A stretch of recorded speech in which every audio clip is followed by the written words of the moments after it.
All right, we're back.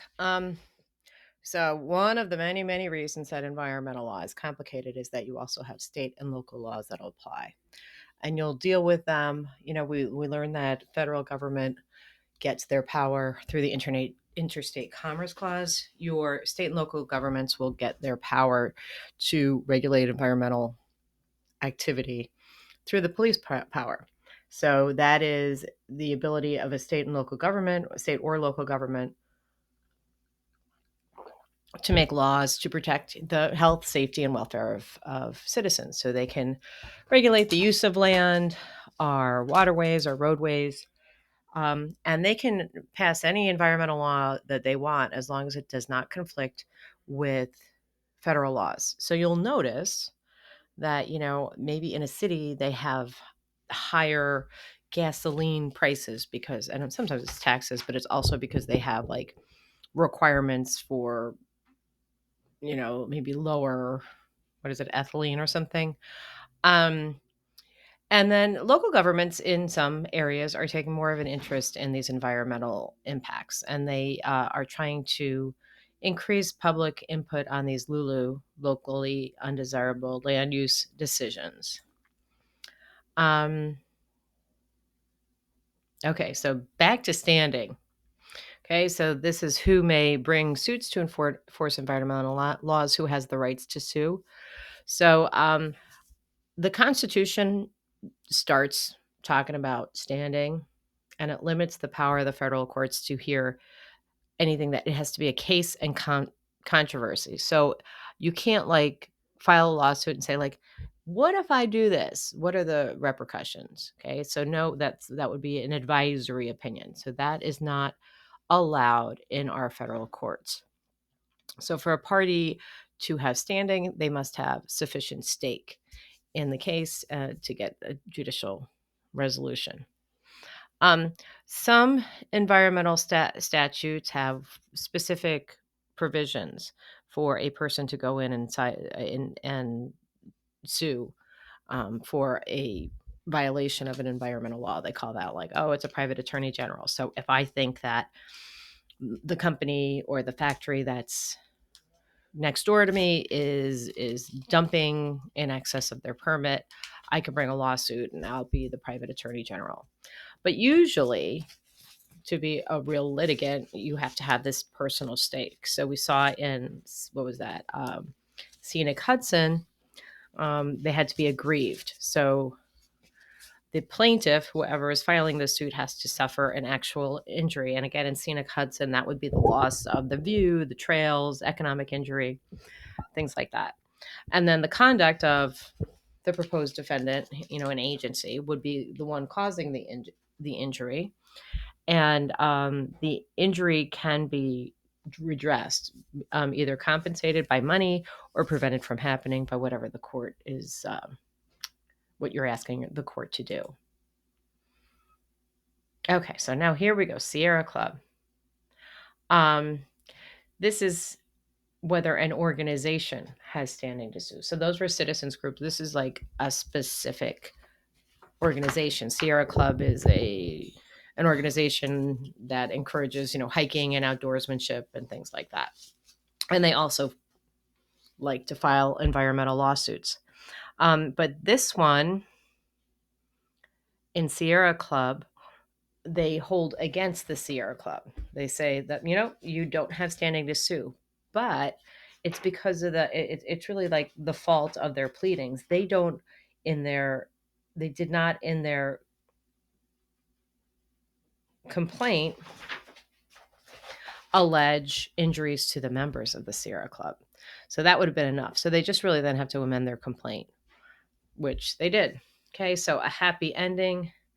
The Sierra Club case was the one where like there's a nice big mountain and they were going to create like a Disney resort with skiing and kind of fun swimming pools, restaurants, all stuff. 14,000 visitors daily, and the Sierra Club brought suit. So, anywho, here there is a happy ending. The Sierra Club did save this national park. Yeah, and again, it was a national park, so it was federal land that they were going to lease out to Disney, and they were going to do all this development. But no, I don't want to hear about that. But this is Mineral King, that now you can just enjoy the natural land and the hiking and all of that fun stuff. Very pretty without, Mickey Mouse.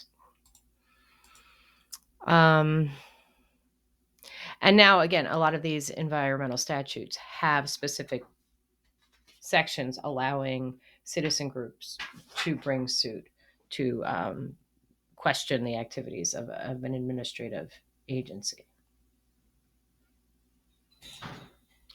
Um, okay, so that was like the first case, or like that now an organization has the rule book on how to file a complaint and the allegations needed. Um, so this is another one, SCRAP, Students Challenging Regulatory Authority versus US. They had standing because the complaint alleged that the users, right, the members, used the resources that were at issue. This one, Sierra Club, they alleged that the members lived in the polluted area. This one, they gave you a standard in Duke Power versus Carolina Environmental Study Group. You had a personal stake if there was a distinct and palpable injury and there was a causal connection between the injury and the challenged conduct. This one, there were sufficient allegations, the injuries to aesthetic, conservational, and recreational values. And this one, the test for standing was found to be the injury, in fact, to the plaintiff and an injury to the interest protected by the statute.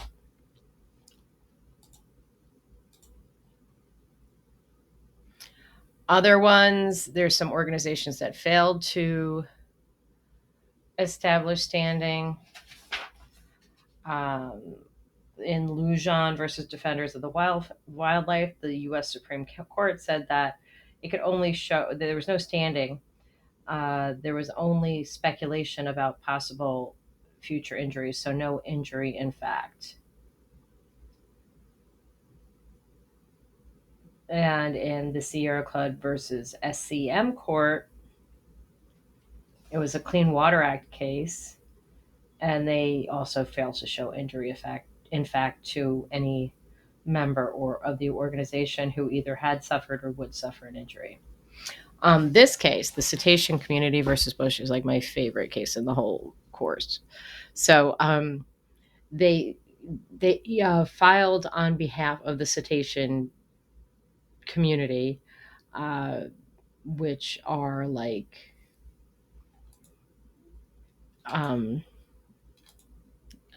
wasn't it like walruses and things like that. Let me pause this.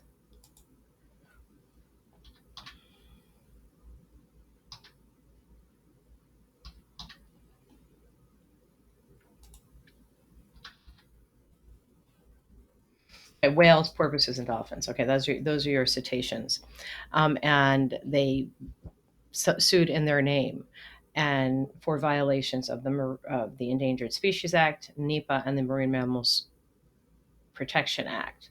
And the question is, do dolphins, whales, and porpoises have standing? So the funny part about this case is they're not saying like, dude, animals can't sue. They're saying that we're holding that there's no standing, not because animals can't sue, but that the statute, the Endangered Species Act, didn't create standing for them to sue. So if they had, it would have been okay for them to sue on behalf of the whales and porpoises and dolphins. So I think that's kind of a real fun statute. And I don't know why my screen is frozen up. There we go. Okay, so risk management. Risk management is something that is an essential part of any company's behavior. So if we do X, what are the risks? Okay, what are the dangers to either the community, to our employees, or to our bottom line.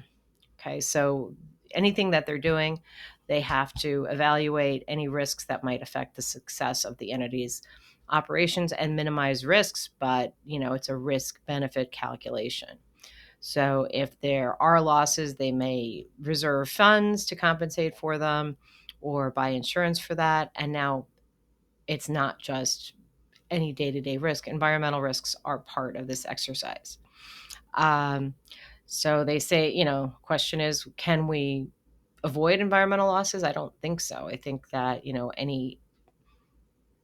any manufacturing facility is going to have environmental impacts, and the goal and the risk management goal would be to keep the damage at a minimum. And the people who are the risk managers who are conducting these evaluations, we call that risk assessment, the process of evaluating risk.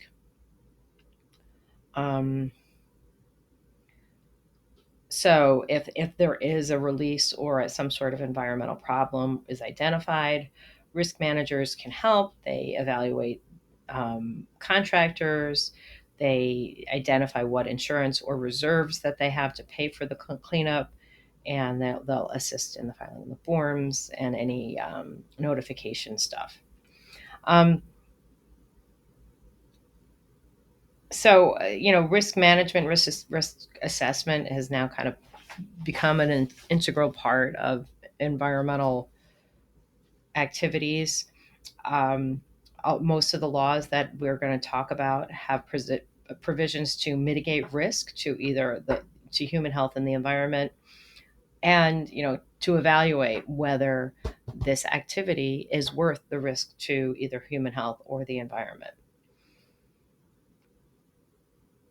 All right, so that's risk management. Oh, here's your risk assessment process. You identify your hazard. How is the level of the dosage? So this is if there's like a substance that would be bad to escape. Excuse me. So they have to identify that there is a hazard. Is there a link between a substance and human illness or injury, or say, damage to animals? What are the dosage levels that are harmful? We can, if there's a little something in the water, what level do they get where it might cause sickness or injury to people? Right now, what levels are people currently exposed to? And then, like, how big, you're characterizing the risk. How big is the risk, and what is the cost if things go south? Okay, so OSHA. OSHA is, you really don't think of it as an environmental organization, but it is concerned with the safety of workers. It was enacted in 1970, right, same time as NEPA, and it created the Occupational Safety and Health Administration. So it's the Occupational Safety and Health Act. OSHA, they're both OSHA, I guess. OSH, OSHA. It's under the Department of Labor, under the umbrella of the Department of Labor, and it monitors workplace safety. So any workplace, if you worked in a restaurant, you'll see, you have to wear non-slip shoes, right? So that's like an OSHA requirement. Or you'll see signs about safety from heat exposure if you're working on an oven or something like that. And one of the things environmentally, it evaluates any toxins that an employee might be exposed to and will limit the exposure. So maybe requiring PPE or special gloves or a helmet so that the employees don't get that, or special filters or air cleaners so that employees aren't exposed to high levels of things. So it's just your everyday safety of people working in our country. One of the other things it did was it established the National Institute for Occupational Safety and Health, which is NEOSH. So that's kind of the research arm. if they go out and they say like, oh, well, a lot of companies are using this substance. Let's make sure this isn't harmful. And if it is harmful, how do we limit the exposure to workers? So they're kind of advisory to OSHA. When it first came out, like everybody hated OSHA because the company's like, hey, man, back off, stay in your lane. You're too much, you're interfering too much. And then the workers are like, you're not doing enough to protect us. But now OSHA is kind of established itself as like a necessary and good organization. And one of the things you can use is, say you're filing a lawsuit against your employer, you can use OSHA standards. If they violated the OSHA standards, it's kind of per se negligence on their part. So it only applies to what we call covered employers. So that is so if I'm working it out of my house, I'm not a covered employee. I'm not covered. If anything with it, which is just like an immediate member of a family, and believe it or not, if you work for state and local governments, you are not covered by OSHA unless they have adopted it. So that's kind of interesting.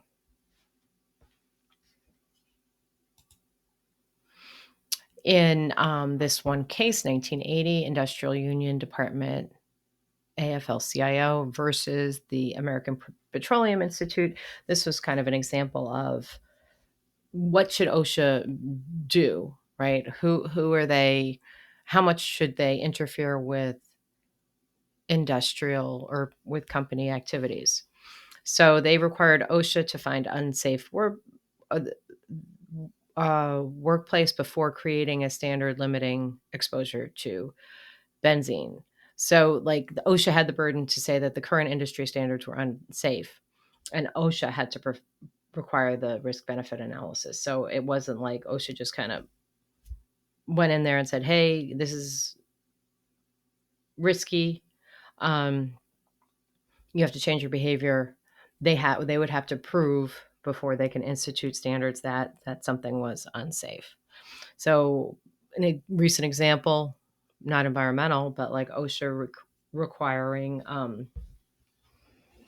vaccine mandates or something like that for a safe workplace, and that would be, where you could have the power to institute a vaccine mandate through OSHA regulations, which again would only cover covered employers, so the employees working for a covered employer.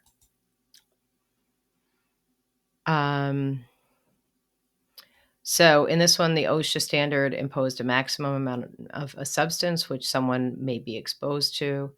They, rather than going through each and setting a level, they lumped together 428 toxic substances, and then the industry, they opposed it. And then the court held that, you know what, OSHA, you gotta work a little harder and address these substances individually. So OSHA has overcome a lot of their initial mistakes and limitations. They've been very helpful in making the workplace a lot safer than it used to be. You will, let's see, posters. You will, recognize a lot of these. Let's look at the coronavirus one. So then they require employers to post certain things in workplace areas, which, in your break room at work, you may have seen this, right? So that's things to do to prevent the spread of COVID. Or this is all a lot of COVID, right? Job safety and health, it's the law.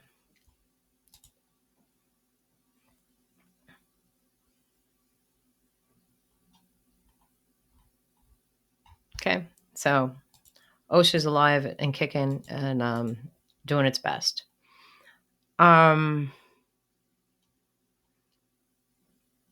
They're not so good at getting new standards, but they're pretty good at enforcing existing standards.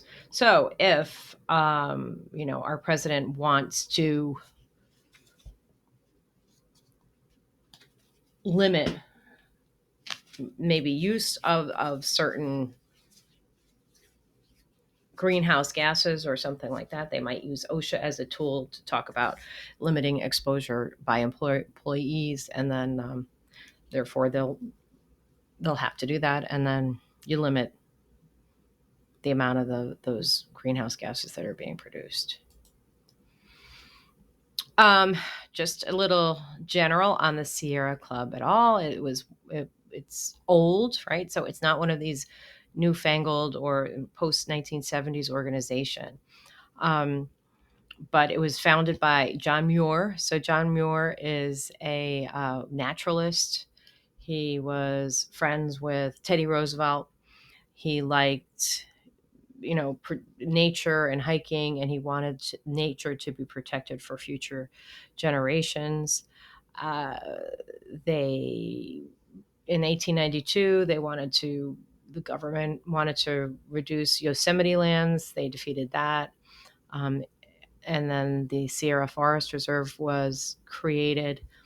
Ansel Adams is he's a big photographer and wildlife supporter. Oh, this is John Muir and Teddy Roosevelt, I think. Let's see if this is still active, this link. See, look at that. So this is, I love him. He's just like an old wild mountain man out there in, the Sierra woods, the Sierra Mountains with Teddy Roosevelt. See, he was Teddy's guide when they were setting up the national park. So and then John Muir Woods outside of San Francisco is named after him. There he is, John Muir, probably a crazy old coot. So that, I think, is it for our lecture. Make sure you do the quiz and the discussion board. The discussion board is listening to a podcast and giving your comments on that. And I will chat with you next week.